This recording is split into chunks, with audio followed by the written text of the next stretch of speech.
What's poppin'? It's 10:30. That means it's time for Celebrity Dish. We got Fox 5 contributor Dennis T.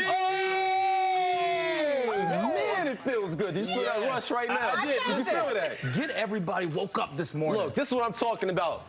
DMV. I'm also going to give a shout out to Baltimore. I know this is Fox 5 DC. But look, we're talking about, I woke up feeling like I'm #1 today. Can I tell you why? Why? Can I tell you why? Why? Can I tell you why? Why? Because the Orioles are #1 in the AL East, and we got the playoffs coming. But I have another reason. Okay. Can I tell you why? Why? Can I tell you why? Why? Can I tell you why? Why? Oh, Ravens, Chiefs. Season opener. Yes. Baltimore stand up. Baltimore stand up. I'm sorry. I know. I'm sorry, y'all. One I know. reference, Okay. but you know, it's Tucker's Is that why birthday, you and wore purple today? I was gonna say it. I was gonna say it. I just wore purple, but sure. But it looks great on you. It looks great on you.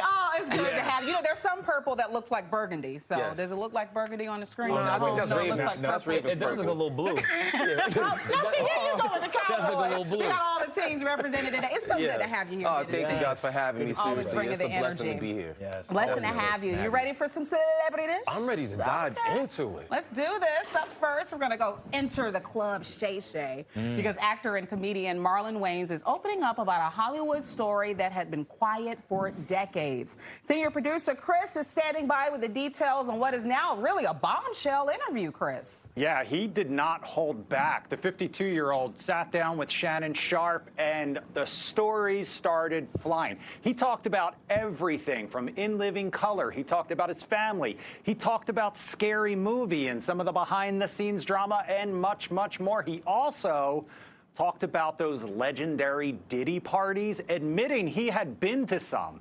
Take a listen. I've been to plenty Diddy parties. I left early. I swear to you, I've never seen The stuff that they claim to be going on. I never seen it. I never, those aren't the type of parties that I go to. I don't frequent those type of parties. And even if I go, like I said, I've never seen any of this. I'm like, when I hear about it, when did that happen? At what time did this go down? Because I was there till 3:30. You mean 3:32? So they waited for me to leave? So his comic side definitely on full display. He also opened up about some of the highs and lows of his career. He also discussed disgraced Hollywood mogul Harvey Weinstein, saying that Scary Movie was in fact his family's creation, adding that they were cut out of the profits and creative control. Marissa, he also talked about Super Bowl halftime shows, the whole, I mean, everything.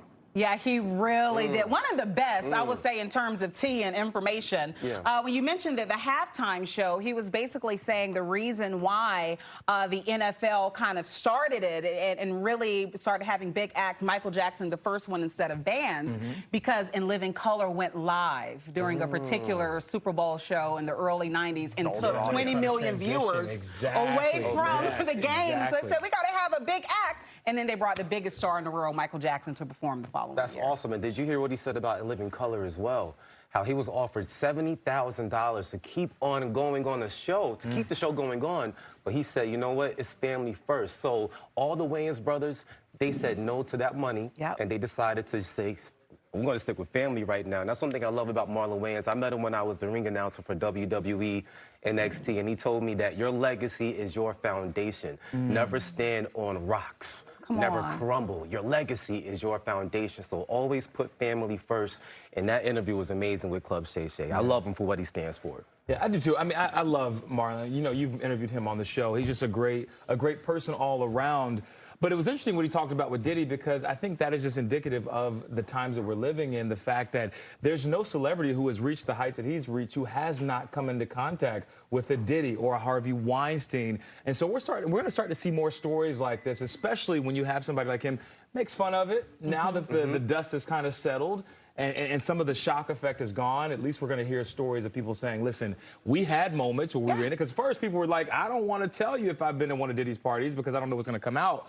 But he's been vocal about it, which and I think is exciting. too, Cat Williams kind of opened the door, you know, to all of this. When we talk about exposés and people going Club Shay Shay and sharing their feelings. But I got to watch the full interview, Chris. I watched half of it. I got to finish it. Yeah, because you know, Club Shay Shays are like 3 hours. Yeah, it really is. You got to sit down for One more thing about Marlon, you know, being at that level, him leaving early from a Diddy party, what does that tell you about him?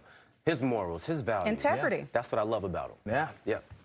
All right, guys, we've talked about Taylor and Travis for going on about a year now, okay? And there were plenty of people in the beginning who were skeptical about the relationship, thought it might be a PR stunt. This story will do nothing to help that case because documents leaked online that allegedly showed the plans for their breakup. The documents detail a plan for Travis and Taylor to call it quits on September 28th, seemingly suggesting that the pair's relationship was a PR stunt. No. Okay, now here's the twist. Representatives of the football star are now speaking out, calling the breakup plan completely false. A spokesperson for Travis added, quote, "We have engaged our legal team to initiate proceedings against the individuals or entities responsible for the unlawful and injurious forgery of documents." Now, the claim was these were just sitting out on someone's desk. Someone took a picture, posted it online. If that was really the case, they would be the most guarded documents, and whoever took that picture and posted it would be fired in a heartbeat.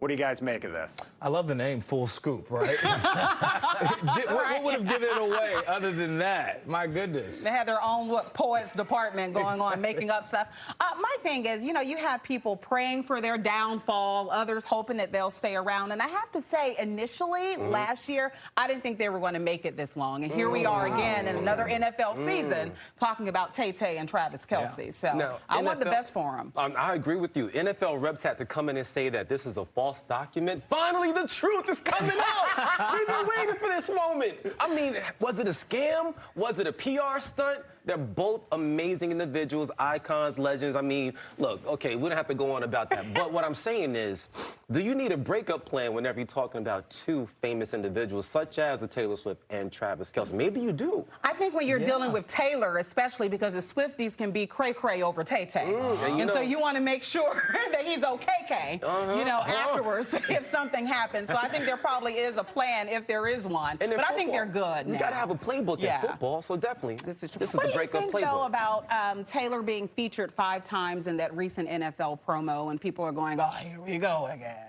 She's bringing so much money to the NFL. So why not feature her? And that's what it's all about. It is a PR stunt. It is about money at the end of the day. And these companies, they want to make sure they keep that money cow right there along in the NFL, not with Travis Kelce. So they're going to say it was a stunt. All right, guys, we're going to wrap things up with a fashion feud. On one corner, you've got Naomi Campbell. In the other corner, you've got Vogue editor-in-chief Anna Wintour. This all took place when Anna Wintour was supposed to be handing out an award, but watch how it actually went down. Honor of presenting tonight to someone who is often late. I want to say this. Everything's meant to work out for me. It's meant to work out. It wasn't my choice to have the other lady. I'd much rather have this. So, thank you.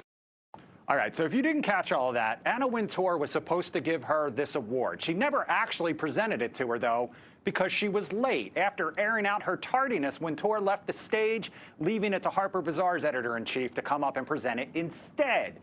As you heard, though, there at the end, Naomi Campbell, not so much fazed by the absence after hearing her comments, tension clearly in the air, said she would have rather gotten it from the Harper's Bazaar person anyway. So, the devil wears Prada, does he not? Clearly no love lost, and they do not care where they are and making their grievances known. Naomi's going to Naomi every time. Every single time. Anna, too. And these are two women I don't want to get into a clapback feud with. I mean, before reality TV became a thing, they were notorious for saying what was on their mind. So those two, this is what you're going to get. A whole movie was created. Devil Wears Prada is about Anna Wintour. Come on. And I think one of the things that's special about this is that Naomi Campbell is saying, listen, I am an icon in my own right. I get it, Anna Wintour, you're an icon as well. But I came late. I couldn't control those variables, but you should have gave me the award. And she's like, I'm going to throw some shade with a smile. On this note, you know why she was late, right? Why? She went to a Diddy party. Now, see. Oh, you know what? All right. I can't even laugh at that. There we go. Dennis C., thank you for joining us here at Celebrity Dish. And you're going to be on Lion Lunch Hour at 11. I will be on Lion Lunch Hour, All right, so stick around. Good to see you, brother.